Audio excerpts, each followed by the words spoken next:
আজকের ভিডিওয় আমি আপনাদের দেখাবো আপনাদের যদি পুরাতন কাস্ট সার্টিফিকেট থেকে থাকে অর্থাৎ এসসি এসটি ওবিসি সার্টিফিকেট পুরাতন থেকে থাকে অর্থাৎ ম্যানুয়ালি সার্টিফিকেট যদি থেকে থাকে সেটি আপনাদের অটোমেটিকই ডিজিটালি সার্টিফিকেট করে দেওয়া হয়েছে অর্থাৎ অফিসের তরফ থেকে সমস্ত ম্যানুয়াল সার্টিফিকেট থেকে অটোমেটিক ডিজিটাল সার্টিফিকেটে কনভার্ট করে দেওয়া হয়েছে।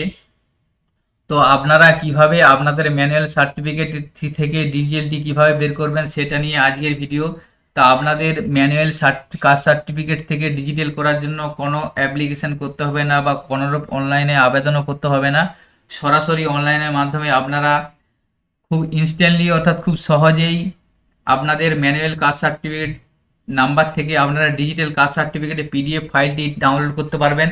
তো কিভাবে আপনারা আপনাদের ম্যানুয়াল কাস্ট সার্টিফিকেট নাম্বার থেকে ডিজিটাল নাম্বার বের করে সঙ্গে সঙ্গে আপনারা ডিজিটাল সার্টিফিকেটের জন্য ডাউনলোড করতে পারবেন সেটা নিয়ে আজকের ভিডিওটি স্কিপ না করে সম্পূর্ণ দেখবেন। ভিডিওটি আশা করি আপনারা উপকৃত হবেন এবং সকলের সুবিধার্থে ভিডিওটি শেয়ার করবেন। আমাদের চ্যানেলে যদি নতুন হয়ে থাকেন চ্যানেলটি সাবস্ক্রাইব করে রাখবেন।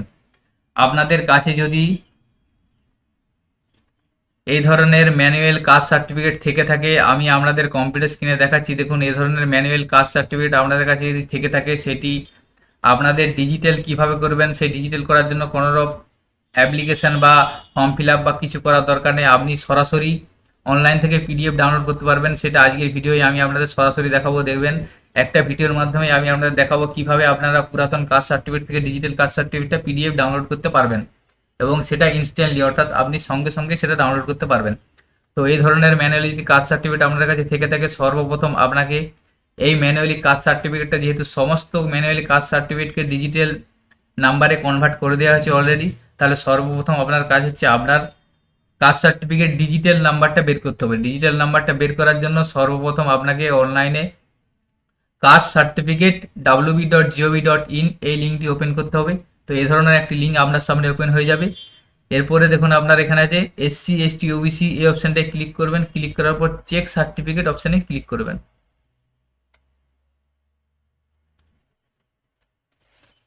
চেক সার্টিফিকেট অপশানে ক্লিক করার পর দেখুন প্রথমে একটা অপশান আছে নিউ সার্টিফিকেট নাম্বার, অর্থাৎ আপনার নতুন সার্টিফিকেট নাম্বার জানা নেই কারণ আপনার কাছে পুরাতন সার্টিফিকেট আছে।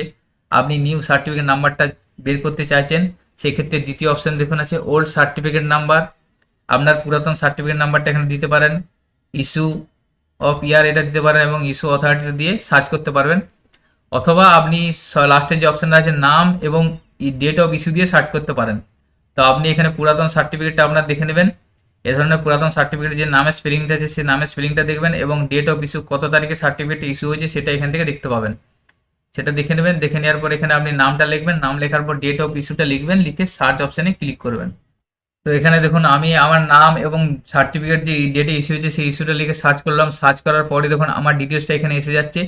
এখানে সার্টিফিকেট নাম্বারের জায়গায় দেখুন উপরে একটা ডিজিটাল নাম্বার সার্টিফিকেট পড়ে গেছে এবং নিচে দেখুন ম্যানুয়াল নাম্বারটা আছে, অর্থাৎ আমার যে পুরাতন ম্যানুয়াল সার্টিফিকেট নাম্বার সেই নাম্বারটা নিচে শো করছে, তার উপরে দেখুন একটা digital caste certificate number show করছে, অর্থাৎ এটা হচ্ছে আমার new certificate number, digital certificate number. তো আপনাদের সমস্ত পুরাতন কাস্ট সার্টিফিকেট অটোমেটিক ডিজিটালে কনভার্ট হয়ে গেছে। এইভাবে আপনারা আপনাদের ডিজিটাল সার্টিফিকেট নাম্বারটা প্রথমে বের করে নেবেন।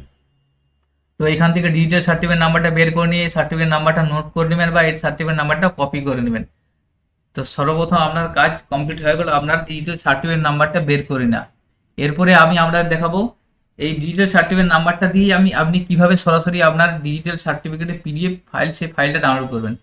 সেটার জন্য আপনাকে digilokar.gov.in এই পোর্টালটি ওপেন করতে হবে। এ ধরনের একটি পোর্টাল আপনার সামনে ওপেন হবে। এখানে যদি বলে রাখি আপনাদের যদি ডিজিলকারের আগে থেকে অ্যাকাউন্ট ক্রিয়েট করা থাকে সেক্ষেত্রে সাইন ইন অপশানে ক্লিক করে আপনারা লগ ইন করে ওপেন করবেন। তো আপনি যদি ডিজিলকারে নতুন হয়ে থাকেন সেক্ষেত্রে সাইন আপ অপশানে ক্লিক করবেন। সাইন আপ অপশানে ক্লিক করার পর এখানে আপনার অ্যাপ্লিকেশন ফর্মটা আছে, ফিল আপ করবেন। এখানে নাম, ডেট অফ বার্থ, মেল ফিমেলের চয়েস করবেন, মোবাইল নাম্বার, মেল আইডি এবং একটা পিনকোড নাম্বার দিয়ে সাবমিট করবেন। এখানে সাবমিট করার বলে রাখি এখানে যার সার্টিফিকেট যার ডিটেলস আছে তার ডিটেলস দিয়ে আপনাকে এখানে অ্যাকাউন্ট ক্রিয়েট করতে হবে, অর্থাৎ যে নামে সার্টিফিকেট আছে সেই নাম দিয়ে অ্যাকাউন্টটা ওপেন করতে হবে। এখানে ওপেন করবেন, সাবমিট করার পর মোবাইলে ওটিপি যাবে, ওটিপি দিয়ে সাবমিট করবেন। এরপর আপনি আধার কার্ড নাম্বার দিয়ে কেওয়াইসিটা করে নেবেন। কেওয়াইসিটা করে এইভাবে ডিজিলকারটা আপনি আপনার ডিজিলকারের অ্যাকাউন্টটা ফার্স্টে ওপেন করে নেবেন। তো ওপেন করে নেওয়ার পর আপনি সাইন ইন অপশানে ক্লিক করবেন। তো আমার যেহেতু ডিজিলকার আগে থেকে আছে সেজন্য আমি সাইন ইন অপশানে ক্লিক সাইন করে নিচ্ছি। এবং আপনারা যদি নতুন হয়ে থাকেন তাহলে সাইন আপ অপশানে ক্লিক করে আপনারা একটা অ্যাকাউন্ট ক্রিয়েট করে নেবেন। তো সাইন ইন অপশানে ক্লিক করার পরে দেখুন আপনি মোবাইল নাম্বার এখানে চাইবে, আপনি মোবাইল নাম্বারটা দিয়ে নেক্সটে ক্লিক করবেন। দেখুন নেক্সটে ক্লিক করার পরে দেখুন 6 ডিজিট সিকিউরিটি পিন, অর্থাৎ আমি আপনাদের বলে দিলাম যে অ্যাকাউন্ট ক্রিয়েট করার সময় একটা 6 অক্ষরের পিন দিতে হবে। সেই পিনটা আপনারা যেটা দিয়েছিলেন সেই পিনটা এখানে লিখবেন। লিখার পর সাইন ইন অপশানে ক্লিক করবেন। এরপরে আপনি আপনার যে মোবাইল নাম্বার বা মেল আইডি দিয়ে আছে সেই মোবাইল নাম্বার অথবা মেলে একটা ওটিপি যাবে। ওটিপিটা এখানে আপনাদের লিখে দিতে হবে। লিখার পর সাবমিট অপশানে ক্লিক করবেন।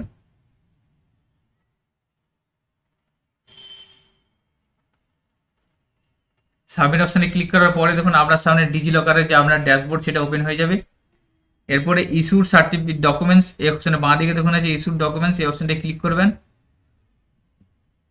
এখানে ক্লিক করে আবার স্ক্রল করে নিচের দিকে যাবেন, গেট মোর ইস্যু ডকুমেন্টস এই অপশানে ক্লিক করবেন।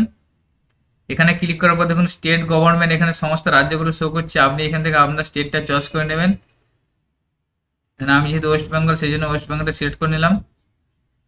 এরপরে দেখুন ওয়েস্ট বেঙ্গলের সমস্ত সার্ভিসগুলো এখানে শো করে আছে। এরপরে এখানে দেখুন আছে কাস্ট সার্টিফিকেট যে অপশানটা আছে, কাস্ট সার্টিফিকেট অপশানে ক্লিক করবেন। কাস্ট সার্টিফিকেট অপশানে ক্লিক করার পরে দেখুন এখানে নেম অ্যাজ পার আধার, অর্থাৎ আপনার নামটা এখানে অটোমেটিক শো করে যাবে। যেহেতু আপনি ডিজিলকার অ্যাকাউন্টটা ক্রিয়েট করেছেন সেই নামে ডেট অফ বার্থটা শো করে যাচ্ছে, জেন্ডারটাও শো করবে। নিচে দেখুন কাস্ট সার্টিফিকেট নাম্বার, এখানে আপনি যে ডিজিটাল কাস্ট সার্টিফিকেট নাম্বারটা বের করলেন সেই ডিজিটাল কাস্ট সার্টিফিকেট নাম্বারটা এখানে লিখে দেবেন। লিখে দেওয়ার পর এখানে দেখুন গেট ডকুমেন্টস এই অপশানটায় ক্লিক করবেন। গেট ডকুমেন্টসে ক্লিক করার পর দেখুন your request has been submitted, please wait, কিছুক্ষণ অপেক্ষা করবেন। অপেক্ষা করার পর আপনার ডকুমেন্টসটা দেখুন এখানে অটোমেটিক রেডি হয়ে গেছে। এবং দেখুন এখানে ডকুমেন্টস ফেচ সাকসেসফুলি, অর্থাৎ আপনার যে কাস্ট সার্টিফিকেট সেই কাস্ট সার্টিফিকেটটা সম্পূর্ণ রেডি হয়ে গেছে। এখানে দেখুন ইস্যু ডকুমেন্টসের লিস্টে কাস্ট সার্টিফিকেট চলে এসেছে, ডিজিটাল নাম্বারটাও শো করছে এবং কাস্ট সার্টিফিকেটটাও এখানে এসে গেছে। এরপরে এখানে দেখুন ডান দিকে যে অপশানটা আছে ডাউনলোড, এই অপশানটা ক্লিক করবেন। ক্লিক করার পর পিডিএফ অপশানে ক্লিক করবেন। পিডিএফ অপশানে ক্লিক করার পরে আপনার সার্টিফিকেট যে পিডিএফ সেই পিডিএফটি ডাউনলোড হয়ে গেছে। আমি পিডিএফটা ওপেন করে আপনাদের সামনে দেখাচ্ছি। এখানে দেখুন আমার ডিজিটাল সার্টিফিকেটটা এখানে শো করছে। এখানে দেখুন সার্টিফিকেট নাম্বার শো করছে, সার্টিফিকেট ইস্যু ডেট শো করছে। এখানে দেখুন সার্টিফিকেট নাম্বার এবং সার্টিফিকেট ইস্যু ডেটটা দেখুন 30/11/2013 আছে আমার। 30/11/2013 পুরাতন সার্টিফিকেটটাও আমি আপনাদের দেখাচ্ছি। এখানে দেখালেন 30/11/2013-তে আমার পুরাতন সার্টিফিকেট ছিল, সেটা ম্যানুয়াল হাতে লেখা ছিল এবং সেই সার্টিফিকেট ডিজিটাল নাম্বার এসে গেছে এবং ইস্যু ডেট একই আছে। এবং নিচে দেখুন ম্যানুয়াল সার্টিফিকেট নয়, এটা ডিজিটাল সার্টিফিকেট এর কম্পিউটারাইজ সার্টিফিকেট শো করছে। তো এইভাবে আপনাদের পুরাতন ম্যানুয়াল সার্টিফিকেটটা থেকে ডিজিটাল সার্টিফিকেট নাম্বার বের করে পিডিএফ ফাইলটা কিভাবে ডাউনলোড করবেন, খুব সহজ পদ্ধতি আজকের ভিডিওয় আমি আপনাদের সরাসরি করে দেখালাম। আপনারা কোনো রকম অ্যাপ্লিকেশন বা ফর্ম ফিল আপ না করে সরাসরি আপনি আপনাদের কাস্ট সার্টিফিকেট পিডিএফ ফাইলটি ডাউনলোড করে নিতে পারবেন খুব সহজেই এই প্রসেসের মাধ্যমে। তো আজকের ভিডিও ছিল এই পর্যন্ত। ভিডিওটি যদি ভালো লেগে থাকে সকলের মাঝে শেয়ার করবেন এবং আমাদের চ্যানেলে যদি নতুন হয়ে থাকেন চ্যানেলটি সাবস্ক্রাইব করে রাখুন। পাশে থাকা বেল আইকন প্রেস করে অল বাটন ক্লিক করুন, যাতে এই ধরনের ইনফরমেটিভ ভিডিওর নোটিফিকেশন আপনারা খুব সহজেই পেয়ে যেতে পারেন। সকলে ভালো থাকবেন, সুস্থ থাকবেন। ধন্যবাদ।